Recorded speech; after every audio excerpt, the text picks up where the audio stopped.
Boa tarde, pessoal. Meu nome é Rogéria. Eu venho apresentar para vocês hoje parte da minha pesquisa de doutorado e a gente vai discutir um pouco sobre as dificuldades e estratégias de professores ao comparar frações nos formatos simbólico e não simbólico. Por que é importante, a gente discutir sobre isso? Primeiro, é que a gente tem historicamente um problema com frações no ensino no Brasil e no mundo. Então, se eu quero modificar essa realidade, eu preciso, primeiramente, entender como o professor pensa e processa frações, para depois aplicar, transformar o conhecimento do professor e adaptar esse conhecimento para a sala de aula, certo? Então, a gente parte do pressuposto que eu preciso saber do que o professor sabe, o que o professor compreende, para otimizar esse conhecimento para a sala de aula. Para isso, a gente utilizou resultados de diversas pesquisas da área de neurociência cognitiva, psicologia cognitiva e comportamental e educação matemática, para poder criar os testes e avaliar melhor esse conhecimento, certo? Para isso, a gente usou como participantes da pesquisa 49 professores licenciados em matemática. Eles estavam matriculados em cursos de mestrado e doutorado da área de educação matemática de 5 diferentes instituições brasileiras. Essas instituições estavam distribuídas por diversos estados brasileiros, então a gente conseguiu uma boa amostragem aí. Aqui a gente traz um pouco em discussão quais foram os aportes teóricos que sustentaram essa pesquisa. A primeira grande discussão é em torno da magnitude.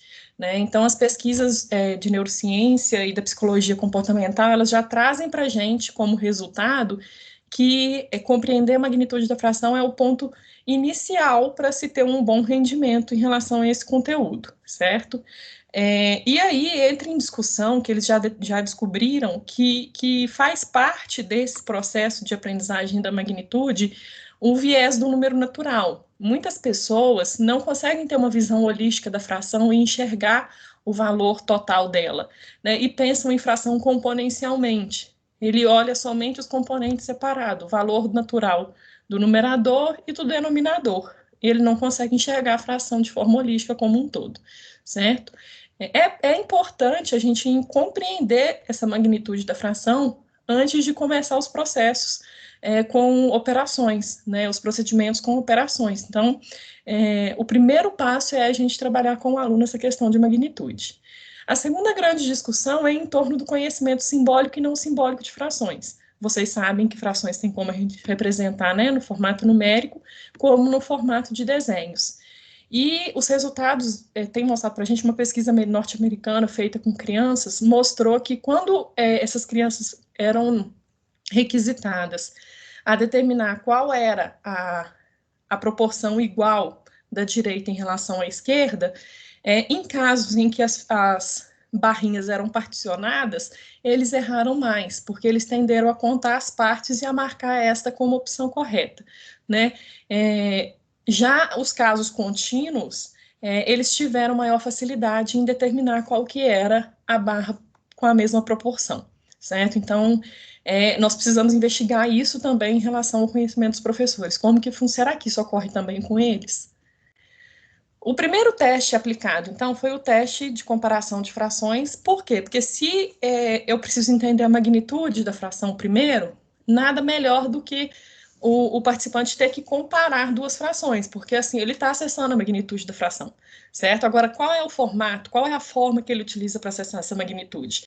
Isso que é o que a gente vai pensar, Então, foram apresentados para eles 90 pares de frações, eles escolhiam qual era maior, apertando, do lado esquerdo ou direito do teclado, Z ou M, e eles tinham um tempo para fazer isso. Era medido tanto se eles acertaram ou erraram, quanto o tempo que eles demoraram para responder.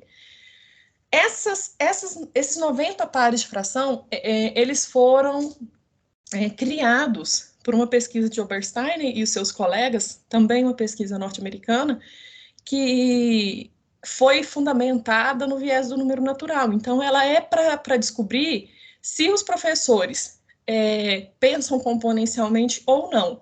Então, esses 90 pares, eles diriam para a gente se há esse pensamento componencial ou há um pensamento holístico.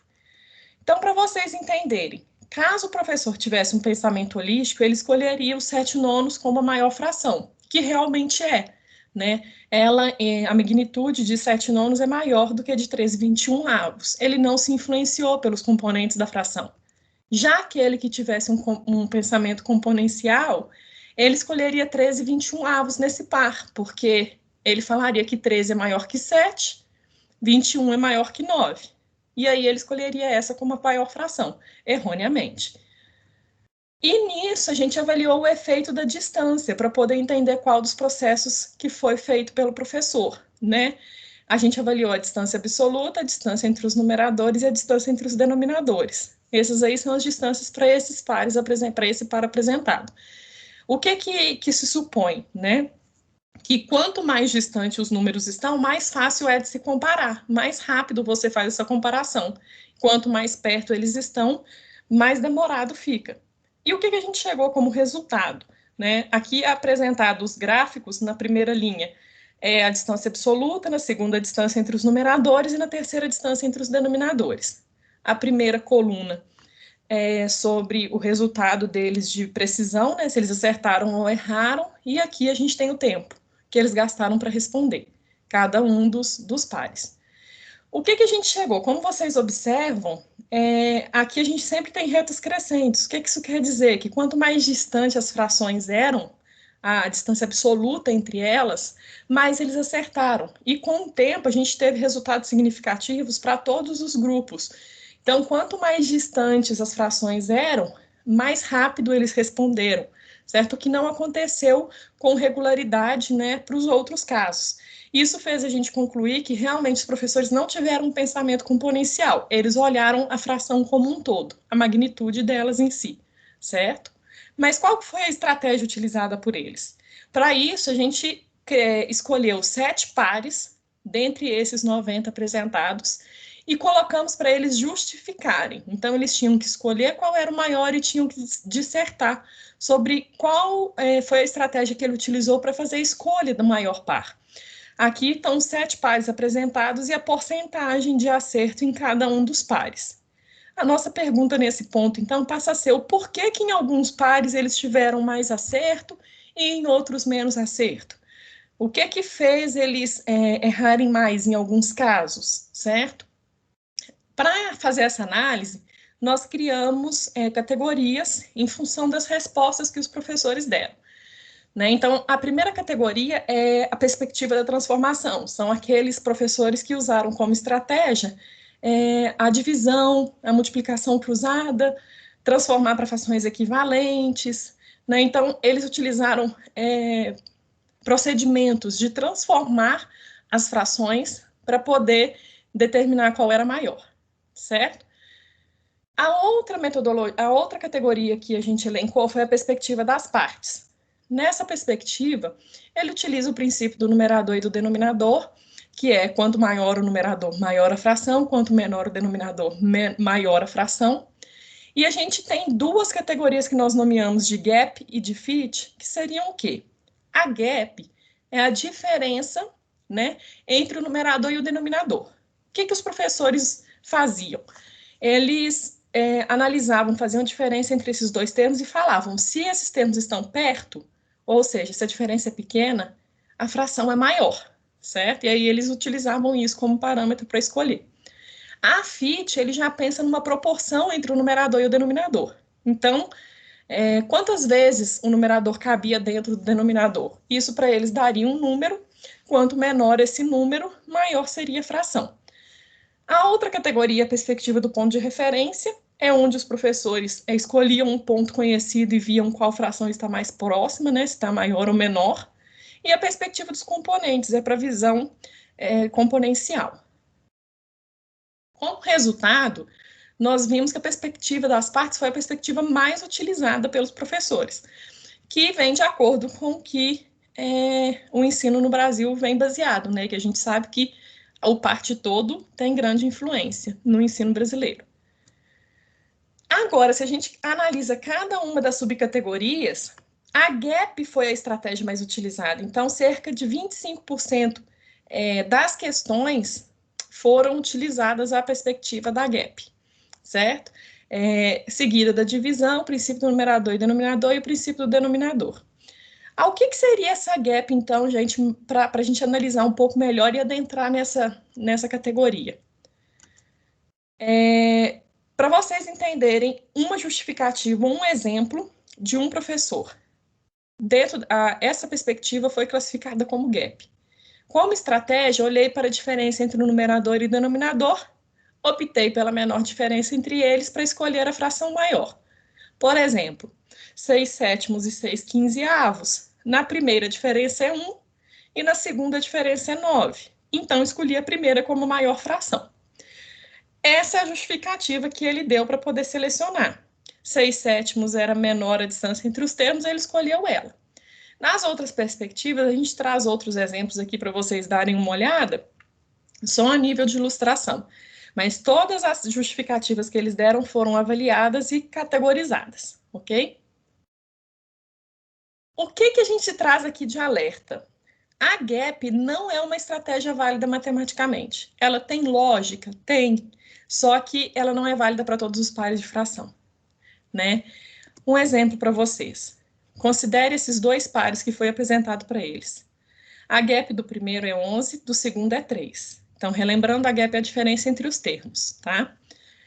Nesse caso, a maior fração é a que tem a menor gap. É um caso congruente, que a técnica funcionaria. Ok. Porém, foi apresentado para eles esse outro par em que a gap da maior fração é a menor, é a maior, quer dizer, a gap da maior fração é a maior gap. Ou seja, a estratégia aqui era furada. E isso fez com que esse par fosse um dos pares que eles menos acertaram, certo? Esse é um caso incongruente de gap. A gap não funciona, ela fura para esse caso. E um outro exemplo que a gente também apresentou para eles foi o caso da gap neutra, que é o quê? As duas frações têm a mesma gap, têm a mesma diferença entre os termos, porém elas não têm o mesmo valor. As duas frações não são frações equivalentes. E alguns professores perceberam isso durante a elaboração do teste, né? Durante o momento em que eles resolviam as questões. Eles falaram, uai, aqui minha estratégia, então, ela não está valendo, porque eu tenho a mesma gap, as frações deveriam ser iguais, e não são, né? Então, eles mesmos perceberam durante o processo que havia erro na estratégia. Voltando aos 90 pares, nós decidimos analisar aqueles 90 pares pela gap também. E o que a gente descobriu? Que realmente os pares dos 90 que eram incongruentes e neutro tiveram menor índice de acerto. E o tempo de reação foi bem maior considerando as gap incongruente e neutra, né? Então, os casos em que a gap não funcionou, eles gastaram mais tempo. Talvez intuitivamente eles perceberam que tinha algum problema ali. Por fim, nós utilizamos o teste de comparação dos spinners, que é para avaliar exatamente o formato não simbólico, né? Então, como o Roberto já falou anteriormente, esse é um teste adaptado também de uma outra pesquisa do Jong, 2009. Nele há formatos diferentes de spinner, particionados e não particionados. Número de partes, a gente tinha o caso consistente e enganoso em relação ao número de partes, e em relação ao tamanho também, nós tínhamos casos incongruente e incongruente, né? Como resultado, nós chegamos que o tamanho do spinner foi um problema para os professores. Que aconteceu? Nos casos em que a maior fração era representada no spinner menor, eles tiveram mais erro.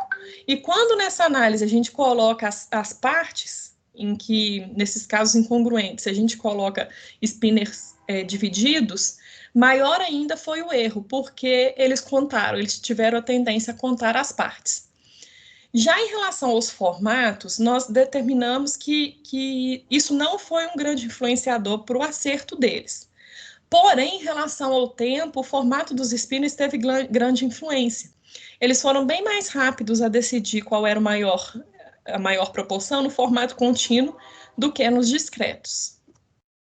O que a gente chega, então, como considerações desses resultados? Um primeiro momento é que eles não tiveram realmente não tiveram uma visão componencial, né? Não sei se podemos afirmar uma visão holística, porque a GAP foi a estratégia mais utilizada, não sei se a gente precisa analisar um pouco sobre essa estratégia, né? Mas o viés do número natural não aconteceu com os professores. O segundo resultado é que os especialistas eles fazem uso de diversas estratégias para comparar. Eles adaptaram. Por mais que a GAP tenha sido a mais utilizada, nos 7 pares eles adaptaram a estratégia melhor para cada caso, né?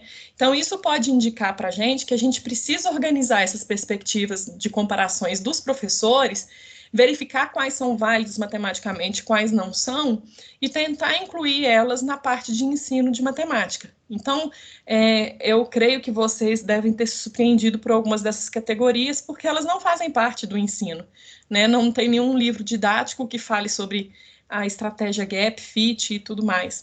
Então, a gente precisa discutir com os professores tanto a validade das estratégias, porque às vezes eles mesmos utilizam estratégias que não são válidas, quanto à organização dessas estratégias para a gente levar ela para a sala de aula, certo?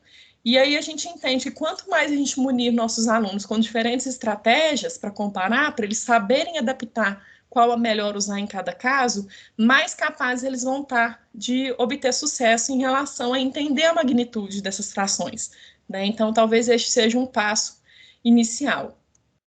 Em relação às frações não simbólicas, a gente descobriu que os professores foram mais rápidos em relação aos formatos contínuos.